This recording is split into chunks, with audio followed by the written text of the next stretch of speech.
Hi, Patrick, and welcome here in California to the A World of Difference podcast today. How's it going there in North Hollywood? It's very warm this morning. It's very warm, but I Yeah, like it so far. It's a testament to summer, so I appreciate it. absolutely. We've been in this heat wave here in California. It's been wild, and a lot of us in the North Mhm, Bay, or we're in the South Bay of Northern California, mhm. and a lot of us don't have air conditioning around here because for years you didn't need it, right? And so I know in Southern California it's not exactly the same, but we're used to kind of cooler weather. But it's been over 100 for several days, and Mhm. yeah, it's been a little bit wild. So I It's hope that all you're right. Yeah. staying cool. I got a fan going on me over here. The windows are open. I should be all right. Yeah, it should be all right. Well, we are such wimps here in California, but So it is a thing. that's, I'm We're from so the used to. Midwest. I'm from Chicago basically. So I should Oh, be very accustomed to all kinds of changes. But I've been in LA now for almost 10 years, so definitely nice. been more, you know, used to the California weather now. Yes. Well, it's funny because we live in one of the most expensive areas of the United States. Like the zip codes in our area here in the Bay Area, so many of them are in the top 10. And San Jose, I think, was listed the top most expensive property of the whole United States, Uh, which is none of us are shocked about because it's crazy around here.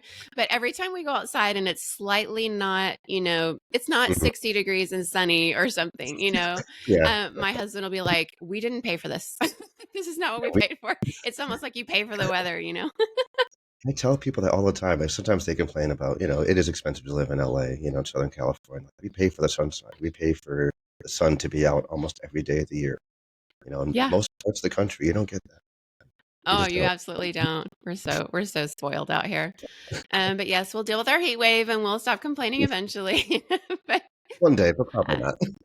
that's right, exactly. Well, you have some beautiful drone videos, and you are also a filmmaker.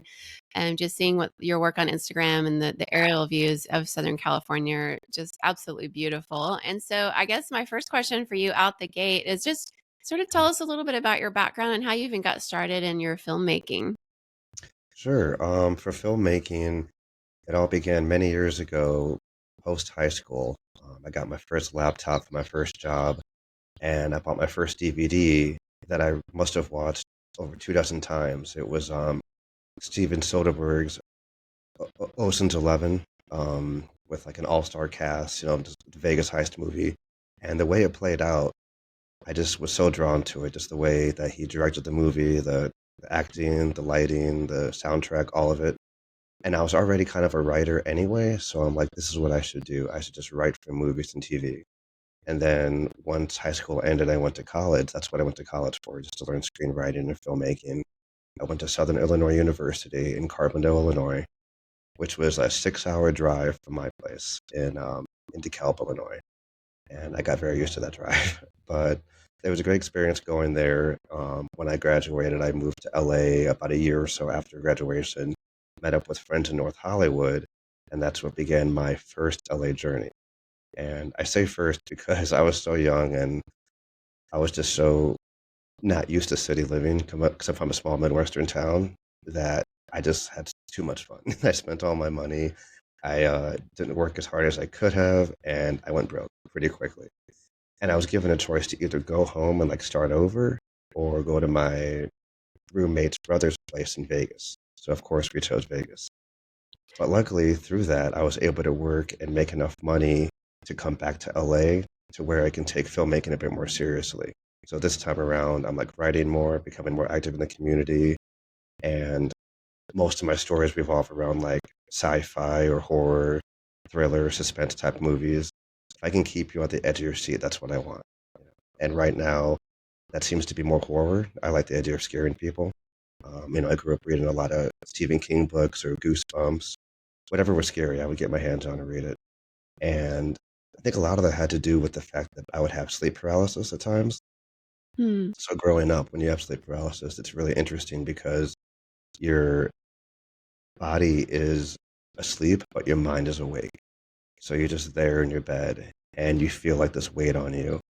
And that inspired a lot of stories, just kind of going through that over and over again. So I just kind of tapped into that dreamlike state and how that made me feel. And I use that just for a lot of my stories, a lot of creative thinking. Wow, so fascinating.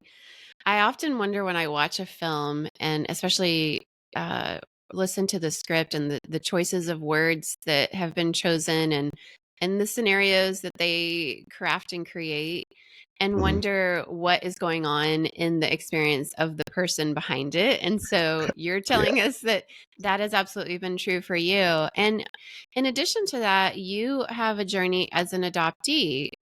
Yeah, tell us a little bit about your journey in that regard, and has that impacted your writing and filmmaking as well? Yeah, definitely over the years, I'm sure it did without me even really realizing it because I was adopted from Lima, Peru, in 1989. I was like a year or two old, and I was adopted with another Peruvian girl, my sister, but she just became my sister through the adoption, process. We were just two separate babies. And I had allergies, asthma, food poisoning, malnutrition. I wasn't doing good. It was a good thing I was adopted when I was. And thankfully, my mother was a nurse, my father was a pharmacist, so I was in good hands. And when I came back, when I was brought to, America, we grew up in Northern Illinois, in Ottawa, Illinois, small Midwestern town, small Midwestern values. And it was a good place to be because I was fortunate to grow up in the 90s. And I felt like that was the last, I guess, I don't want to say normal, but more freeing time of place to be a kid, I guess. So I was able to grow up in just Midwestern town with my parents, all white family, all white neighborhood, white suburbia. And I just adapted over time. None of it really seemed too foreign to me. Like I would make friends. I was shy at first. I didn't really talk that much at first, and then I talked too much. And eventually, I made friends like around junior high and high school. And yeah, no one really like commented on the fact that I was adopted. Probably because I didn't really mention it all the time. But even when I did, they were like, "Oh, that's interesting." But okay, so we can talk about something else now. And it wasn't like a focus of conversation. And to me, it just seems so normal. So I didn't really think about it Mhm. either. It wasn't until I went to college when I started to kind of notice the difference because I didn't really see anyone that looked like me up until college. I didn't have exposure to that. And then once I did, there was this whole other experience of like, oh, there's like all these other people I can get to know and their backgrounds and see what they're up to and how it compares to mine. And I didn't really meet too many other adoptees along the way. In fact, I can maybe think of one or two, but just being exposed to that college environment of multiple people from multiple backgrounds coming together, that was really like an eye-opening experience for me, just to meet them and being able to talk to them. And they'd be like, oh, you don't speak Spanish, or you ever been back to Peru? I'm like, no, I haven't. Like, oh, okay, well, you should go. Like, you should really go. I'm like, yeah, I know. So that's always been something on my mind. But as far as Mm. the adoption process itself, I was very fortunate to have the family I did. They took care of me. I was very sick, and I don't know if I would have made it this long if I had stayed in Peru. It would have been very difficult because my mother was, 18 years old. She was on her own. Mm. I think her family was kind of against that. She had me, so she wasn't like in the best position either. So while I'm sure it was difficult for her, it was probably the best choice she could have made. And I'm lucky now because we were able to reconnect through finding the lawyer that found me and my sister at the agency. Mm. I got in contact with him and I got in contact with my mom, and she Mm. actually had a second daughter after me named Karina. And me and her talk like once a month or so, like through Facebook Messenger. And I use Google Translate because I can't speak Spanish, but we make it work. And she's really sweet. She always asks about me. She wants to make sure I'm okay, and she always says that my mom says hello. And I do want to go and see them. I was going to during COVID, but COVID happened, so I couldn't go. Yeah. And I just haven't really had the funds to really travel back there yet. It's kind of expensive on the airline tickets. Yeah. But I was glad I was able to reconnect. I was glad I was able to, at least find my mom again and discover I have a half sister. So that was nice that happened that way. So nice. Oh, it's so nice to hear that.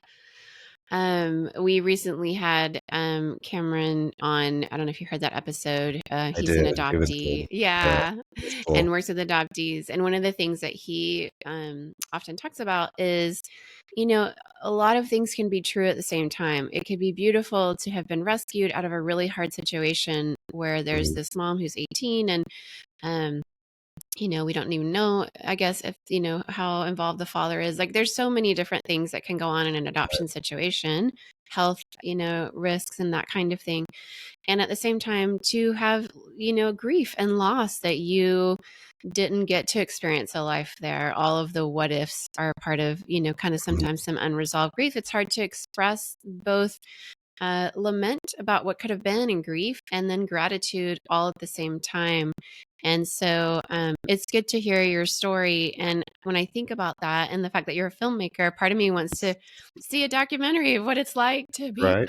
reunited. Yeah. Yes, yes. Travel across the ocean, go to South America. You've been to South America. You've probably been to Peru more than I have. Um, I've not been to Peru, but I did Never grow been up to in Peru. Okay. Venezuela. Okay. Yeah. Yeah. No, because everyone says, "Oh, you gotta go to Machu Picchu. You gotta check out Lima and Cusco and go hiking." Yeah. I'd love to do all those things. I love to hike, so Oh, one yeah, day. perfect. Yeah. Well, it's a pretty high elevation, from what I understand. My dad's been to Lima. My husband's been Oh, there. I don't know why I haven't had a chance to go. Actually, my brother. I think my brother even went. Yeah, a lot of people. And I remember in fifth grade, I had a teacher in Venezuela, and she showed us a slideshow of Machu Picchu. And ever since then, mm, I've always wanted to go. It's just such a fascinating thing.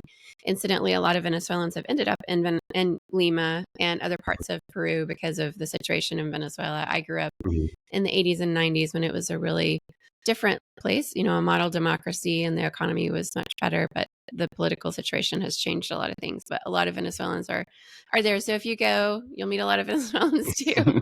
right on. So, but I definitely look forward to seeing a documentary or at least some TikTok videos of you going Yeah, to meet sometime. your Yeah. mom and your sister. Yeah. It's funny too, whenever I mention this, everyone's like, "Oh, can I come with you? I know you haven't gone yet, but can I join you?" Like people I just met, they want to come with me. Like, yeah, let's all go together. It'll be an Yeah, that'd be experience. fun. Yeah, bring your film crew. See Like, everyone you with can you. come. Yeah, Yeah, exactly. yeah. That's awesome. Well, I do hope that you get to make that trip. I think that would be really Yeah, beautiful. I know Cameron shared about his experience of going to yeah, Busan yeah. to meet his birth mother, and it is, yeah, it's got to be an experience that would really enrich your life going forward and help you understand more of who you are, because there's so many layers and nuance to an Mhm, international adoption story. And one of the things I hear often in recommendations, from I have many friends who've adopted internationally, and mhm, babies of a different race than what the family is. And so often the recommendation is, if you're going to adopt a baby of a different race, it's better to adopt two. That mhm, way, that child doesn't feel singled out as the only child of a different race. So mhm, you had a sister who was also adopted from Peru mhm. into, I assume, a white family. Was that how that went? Yeah. Okay. It's interesting though, now that you mentioned that. So, you see me now, my sister, who's also Peruvian, is very, very light skinned. So you could pass for white. Okay. So at first Mm, glance, no one's going to think that like me and her are the same. So that yeah. was also something that, again, I didn't realize as a kid. It wasn't really a thing. But over time, I'm like, oh, got it. Okay. And also, I guess to her credit, she was much more talkative, more extroverted. She was like kind of just around. Whereas me, I was always reading a book or writing a short story or daydreaming about something or listening to music, just doing my own thing, kind of more private. And so over the years, I think I was okay with just kind of being on my own because that's what I knew from the get go anyway. And she was okay with taking the spotlight and just kind of doing her thing. So it kind of worked out in a weird way. I was happy just to kind of do my own thing for a while. And like I said, eventually when junior high and high school came, I did kind of break out of my shell a bit and talk a bit more, made some good friends, and it all worked out. Just it took a while to get there, I will admit. Yeah. Well, some of these things take a lifetime to unpack. I know some people visit things in their 40s and 50s that really weren't apparent in our 20s and Right. 30s, and that's just kind of part of being human. When you add extra elements like international adoption and the racial components within a family, and you Mhm. presenting, not as light skinned as your sister, and so she probably passed as white in some ways, and Mhm. which is, some people don't understand that about South America is that because of colonization, we have people all across South America that look more Mhm. Spanish or Italian or Portuguese, European, Mhm. and that those bloodlines stayed that way for a long time if they married people that look similar. And then you have more indigenous populations in all of South America, multiple kinds, right? And so that can be confusing for some people. I think in Asia or places they've not interacted with many people from South America, so. Mhm. It's so funny too. Over this holiday weekend, I went with a Korean friend to a barbecue with Filipinos, and they all thought I was Filipino. Like, "Oh, you're Filipino, right?" I'm like, "No." Like, "Oh, well, you could pass for one. You look just like us." I'm like, "Okay, cool, good to know." And It's I've so gotten that true. before. I've gotten Filipino and Hawaiian. I've gotten those two. I hear that a lot. My Bay Area friends are like, we have so many Filipinos, we have so many Hawaiians, we have so many Latinos here, and that's kind of a constant thing. You just, Yeah. but in some ways, it's kind of cool in that sense, in that you could be in a lot of parts of the world and sort of blend in a lot of places, especially Mhm. after your experience of growing up in a white suburban environment. And I can imagine what it was like when you got to college and realized, oh, there's people who actually speak Spanish that look like me. And that must have Yeah. been such a mind blowing experience. It was Yeah. it was it was a lot to take in, but I was very fortunate for it. Yeah, my Midwestern, the place I grew up, DeKalb, Illinois, it's a nice town. It's a very kind of cliche Midwestern. Like if you saw any movie or TV show, that's basically where I grew up. Everyone knew everyone. Very small town, country music, gravel roads, cornfields everywhere. We had a fall festival called Corn Fest every year. So the farmers would bring their corn in, and we'd have like a festival to celebrate the corn. That was like a Oh, normal fun. thing. There'd be carnival rides and food and drink and like, live bands playing and yeah, just spending time outside, a lot of campground, a lot of road trips, a lot of hiking, a lot of fishing. And sports was huge. You had to know sports. NASCAR, football, basketball, baseball, all of it was very important. You had to keep up with all of it. So that's something I kind of adjusted to just living there. And that continued on even through college too, because Carbondale, Illinois is basically the southern version of where I'm from. It's not too much different. But they were very welcoming. It was really nice. I had a good time there. But I will admit, I do prefer the West Coast. California is where it's at. I love the West Coast. And I love that you have actually that experience, because I think, when it comes to making film or, TV Hmm. shows, I think so many people that are consuming that in the United States are from those, small town America. And so the fact that you've had that experience and a very urban experience living in North Hollywood, it kind of gives you the best of both worlds in your filmmaking. I'd love to know kind of what your, desires and dreams are when it comes to film. And how would you describe yourself as a filmmaker? Definitely. As far as my desires and drives, they've been changed a lot and shaped by the big change in the industry lately. So I know it's not like breaking news, but if you're in Hollywood and in the industry, these past couple years have been really rough, just with the timing of COVID, the actors strike, and then the writers strike, and they're just finishing up the unions were negotiating for a while. And because all that was happening, work has just slowed down so much, and the introduction of streamers into the industry have kind of changed the landscape of how they do business. And so everything's just kind of at a standstill. Everything's very uncertain right now. Um, some people are afraid of AI. Of AI, I don't think that'll be that big of a deal, but it's something we do have to adjust to, of course. And right now, as much as I would love to be back on a set and like work on production and do all the things, I don't think I need to do that full time to be fulfilled.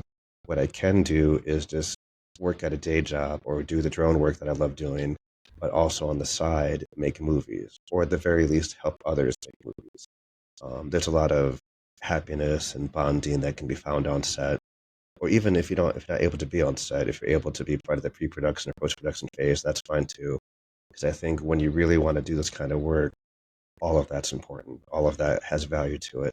And depending on where you fit in, whether you're like an actor, writer, director, editor, you'll find where you need to be and find your people. And that's what I found in the past year or two. So just being a part of the process is what I care about most. Um, if I can get a gig that ends up being something, that's great, but it doesn't need to happen right now. I love the idea of just creating, having finished my first short film last winter. That was a great experience, and I'd love to do it again. It was stressful and it was difficult. It was very, very hard, but, I did it. And so I think moving forward, yeah, just being involved in the process, just doing my own thing or helping other people do theirs. I think with everything in a standstill, for the way things normally go, it'd be nice for us to branch out and do our own thing. So for independent creators, just to go out and make their own stories, whether it's features or shorts or webisodes, whatever it is they like, that can be useful. That can be helpful for everyone just to share new stories. And so if I can just do that, then I'll be okay with that, especially until the industry finds a way to fix itself, which could be a while. So I don't want to hold my breath and wait for them. I'd rather just go out and be creative, do more drone work. I love that stuff. Well, the drone work is certainly beautiful and, not actually separate from the filmmaking. There's lots of scenes in movies where you're seeing these obviously drone filmed panoramas of, London seems to always get in there, or, obviously California Yeah. is a beautiful place to film, right?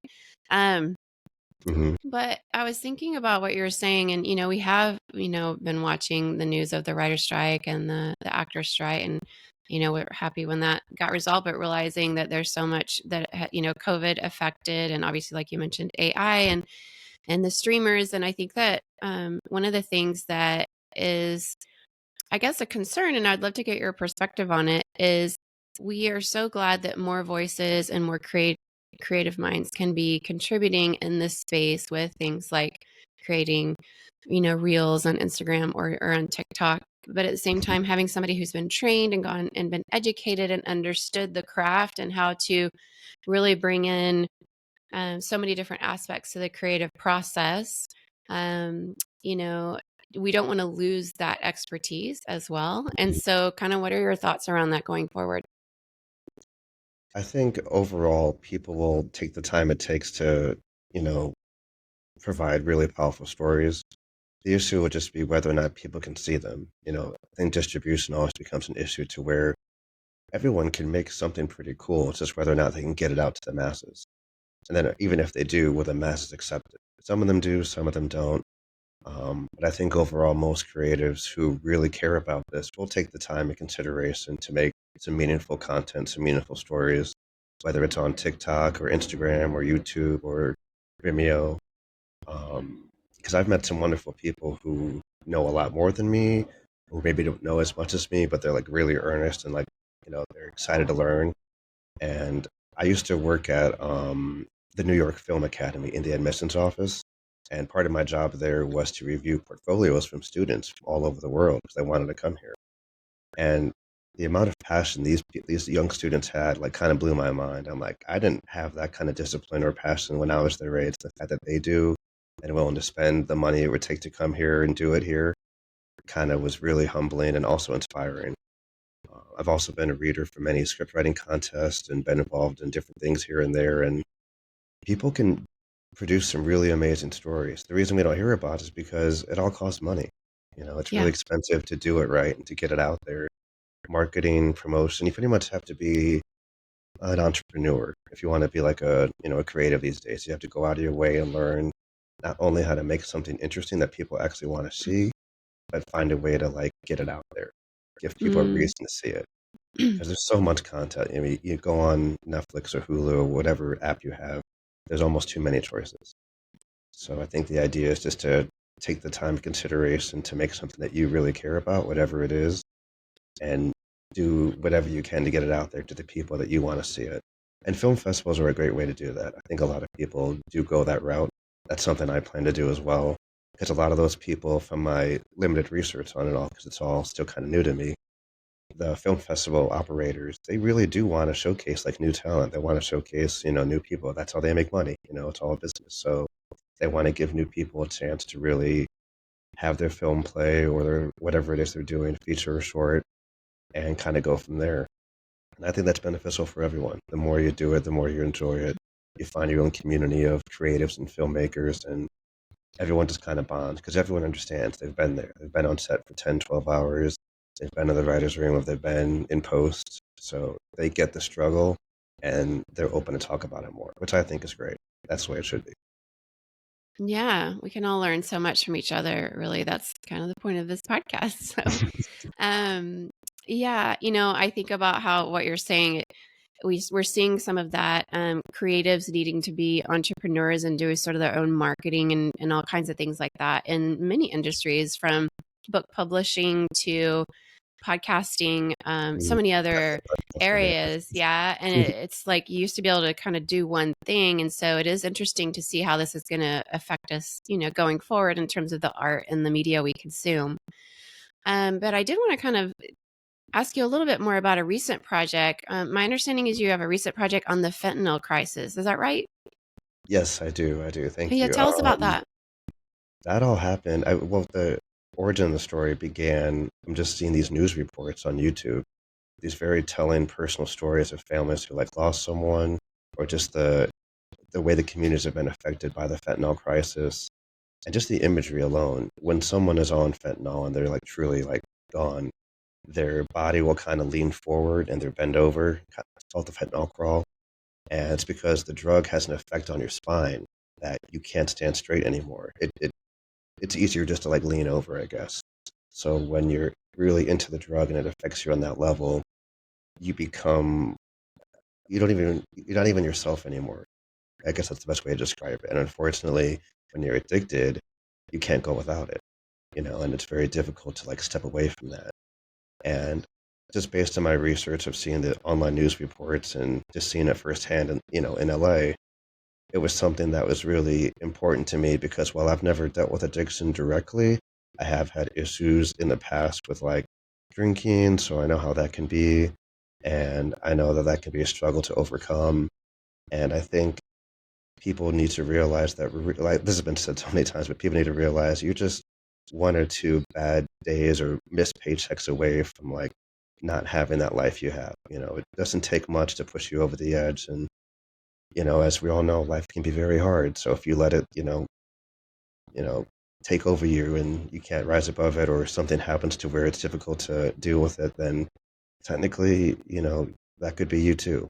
And it's important to realize that we're all human beings, we're all people, we all deserve care. So just because you see someone who's like maybe not themselves or not something you want to see every day on your way to work, doesn't mean they don't deserve help. And that was the first point of the movie, just trying to treat addicts with the same respect that, we treat each other.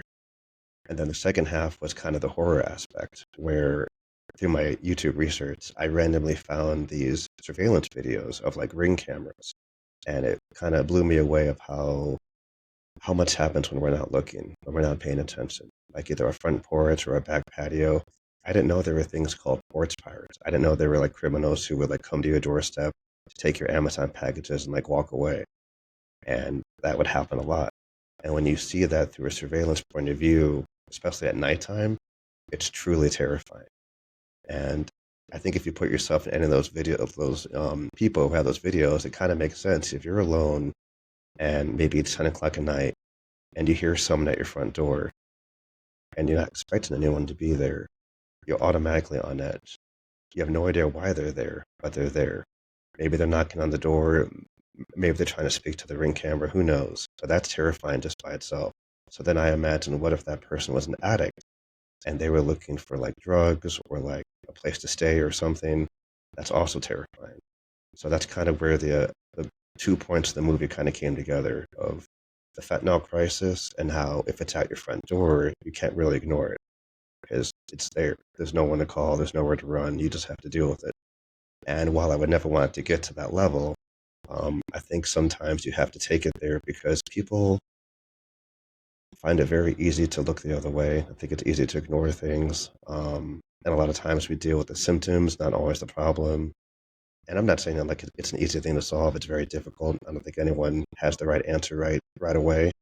But I would rather keep the conversation alive and keep it going because so many people are still affected by it. I still see it all the time. And I want to kind of promote something where we can give back to each other by just caring about one another and, having that extra moment of just maybe we can help. Maybe we can do something. I don't know what I can do, but let me at least consider it as opposed to just closing the door and turning away and ignoring the issue and just letting it come to my front door. I don't want that to be the future. So the movie was, yeah, driven by just the news reports, the surveillance footage, and just trying to do something new for myself. It's such an important topic, and I'm so glad that you addressed it. And I think that film is one of the best ways to address something like that because art makes us feel something, and there's something about film or a documentary or something where we're watching and we're immersed in these situations in the lives of people that gives us an opportunity to empathize. And I think empathy is a real key to overcoming these situations. Sometimes I live in the Bay Area, in San Jose or San Francisco. These are individuals that are suffering and you see them regularly and it feels overwhelming, and you can start to sort of Mhm. become immune to it, where you don't even notice them or notice their humanity. And I think when we can see our humanity connected to theirs, then in a film is one of the best ways to do that. And I really appreciate that you took that on. I think it's really important, and it tells me the kind of person you are, that you want to make a difference in that way. And I think that's really beautiful. When there's probably people listening in different parts of the world, here in California or Mhm. all over the world, that are considering film. Maybe they're young, maybe they're in a midlife crisis Yeah. and they're finding Yeah. what's going to be next. Mhm. What's your advice for somebody who wants to get started in film? I think the first thing to do is to watch a bunch of movies, watch your favorite movies, find out what it is you like about them, and then depending on what you want to do, I don't know if you want to be the writer or the director. I guess you want to do both. Definitely take some writing classes, or at least just trying to find scripts online. And that's pretty simple. You type in like a movie name and add PDF at the end, you're going to find the script. It'll be online somewhere. And so you read that, you understand that, you realize how to break down a script, and then you just start writing. Start taking it one day at a time, and try to limit yourself to like very short stories. Don't try to make the next Star Wars. It's not going to work out. I mean, I guess if you really want to, I don't want to impede your creativity, but it's very difficult to begin at that level. But start small, do your research, watch a bunch of movies, and then honestly, just find a community that would support you and your vision. Find people who would also be there to help you out. You don't have to do it alone. I mean, you definitely can. There's ways to do it like completely on your own, but that would take like your own equipment, your own locations, your own. But I mean, it would take a lot. So if you can find a community that's also creative, whether that's actors or producers, directors, or anyone really who would be on a set with you, find those people and people that kind of know who you are and where you're coming from, and just make something together. And you can even do it with your friends. It doesn't have to be anything too crazy. Just make it fun for you because it should be fun. It should be something that you enjoy doing. It should be fun. Absolutely. I love that. It's great advice. And I also love bringing in other people because, Mhm. and there are some solo projects out there, and, everybody's different. But I Mhm. think that we really benefit, like you've mentioned, from the different perspectives. And that's part of the creative process. We don't know what we don't know. And so Yeah. much of Exactly. innovation happens when we're around Mhm. other people who are being innovative as well and bringing their perspective in. And as a woman, I'm just going to give this plug. So much of film, acting, writing, directing has been so centered around male characters, male perspectives. And so, bringing in female perspectives into the process is very helpful because we like media, we watch movies, and Of having course. grown up in the Yeah. 80s and 90s, so much of film had a lot of, misogyny in it. And I didn't really enjoy going to the movies because of it. But it's gotten so much better. We have strong female characters. They're not always a damsel in distress that needs to be rescued. Mhm. They can have multiple types of characters that are women. And I'm sure, people of color, I know, especially the Asian American community, was not Mhm. portrayed well at all. And, even until recently, and sometimes still Yeah. isn't. So all of that representation in the creative process is so important because people all around the world, men and women, different ages, different cultural backgrounds, watch films. And so I think the more you get perspectives into it, the better. What is your thoughts? What are your thoughts on that? No, I agree 110%. That's so important. It's yeah, it's when you see someone on screen, whether it's on your phone or at a movie theater or even like an ad on YouTube, it's important to see that because that's what our world is. We're very diverse. Everyone is here. It should never just be one mold. Um, like for my movie in particular, I didn't even plan it this way, but it ended up the entire leading cast, even some of the minor characters, were all women. And I'm glad it worked out that way because the performances like were that much better, I think. And when you have these, well, for my story, there's three different women. There's the professor, the addict, and then there's the Delta team leader. It's like the villain. And so these three conflicting voices meet, and they all kind of have their moment where, like, I'm doing this because of this, or I feel this way because of this. And so I thought it was important to have all of them have their moment to like shine, because then you get to like follow through to the end to see what happens to all of them. Like who was right, who was wrong. Do you agree? Do you not agree? It doesn't really matter because they all had their time to like say their piece. And even like I guess I'll just talk about the ending a little bit. When the story ends, the villain's kind of taken away and the heroes reunite. But in that moment, the heroes still have that empathy for the villain because they realize you weren't like this all the time. You kind of became this way over the years. Society kind of built you down, and you became more, I guess, resentful or hurt. And so this is how you reacted by taking your job to this level and hurting the addicts. We're gonna still feel for you, even though you're being taken away and like you're gone now. Hmm. And I thought that was important too because I don't want anyone to be targeted as like the main villain. Like no one's the villain. We all make mistakes. We all lose our way. And another big thing about the movie is Stephen King had this great quote, paraphrasing that monsters are real. They live inside us, and sometimes they win. And I think that's true. I think we all have bad days. We all like have bad reactions. We say things we don't mean. We do things we probably could take back. And that's just the dark half of ourselves taking over. And sometimes that happens. But if you can look past that, if you can forgive that, or at least attempt to understand it, then it's not as scary, then it's not as bad. And so that's also a big part of the movie I wanted to hopefully shows through to the towards the end between the three women characters because they lead us the whole way. And I thought that was important for all three of them to have their moment. And I just think it's cool to see representation of Latinx and women and just BIPOC in general kind of come together on screen and behind screen is to make a project happen because everyone has the skill set, everyone has the experience, and once they meet each other on set, they like bond instantly. That's something that blew my mind right away. I didn't think that would happen that quickly. I thought there might be some awkward moments, but they immediately fell into it. Like it was like it's like they've been to work together before. It was so simple the way it happened, and that was important for me because I didn't. It was my first time directing. I was wearing so many hats. All I knew is as long as I'm looking around and people are smiling and having fun, I'm doing okay. No one's upset. There's no drama. No one's yelling or crying. We're not saving lives. We're making a movie. It's all right. And I was really fortunate for the way it turned out. And the representation on screen and behind screen, that was important for me too. And I'm glad it worked out the way it did. Well, it sounds like in a way that was no accident. When you create that kind of psychological safety as a director, I can imagine it allows people to feel an opportunity to both bond and be innovative with each other. That if your goal was for people to have fun and enjoy the process, that Mm. sets a tone. And then parts of our brain that might go limbic otherwise if we have a very toxic environment or people are Right. stressed out, we can't be Yeah. creative. Our brains aren't available for that. And so it sounds like you really set the tone for that. So I'm glad to hear that.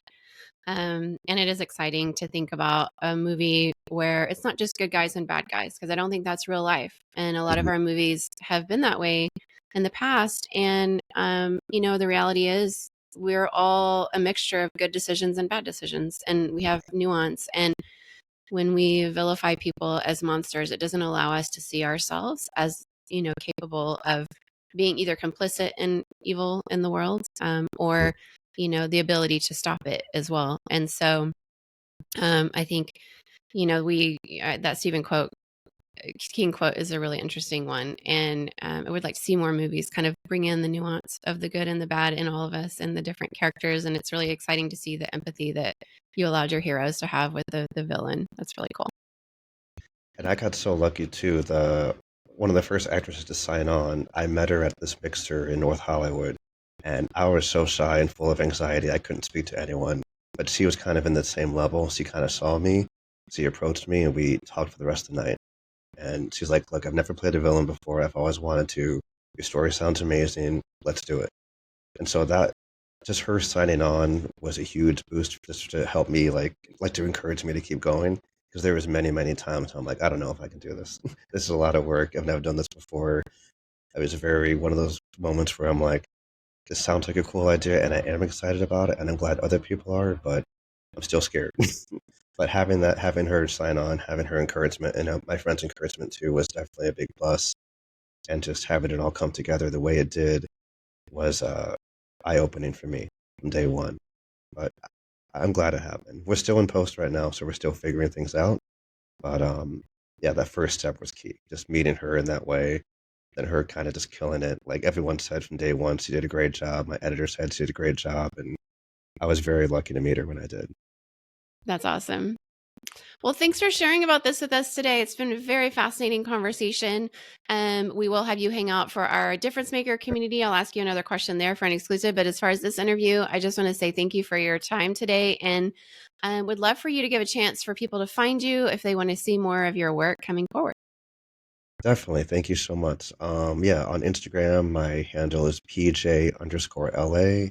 And then for the movie, it's called Sidewalks and Skeletons film. If you look, I don't know if you can see this on camera. Maybe over here.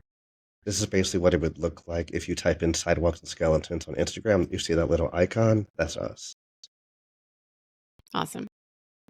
Thank you. It's been great to have you today, Patrick. And I wish you all the best with your Thank you. film. We're looking forward to all of your future projects. Thank you so much, Lori.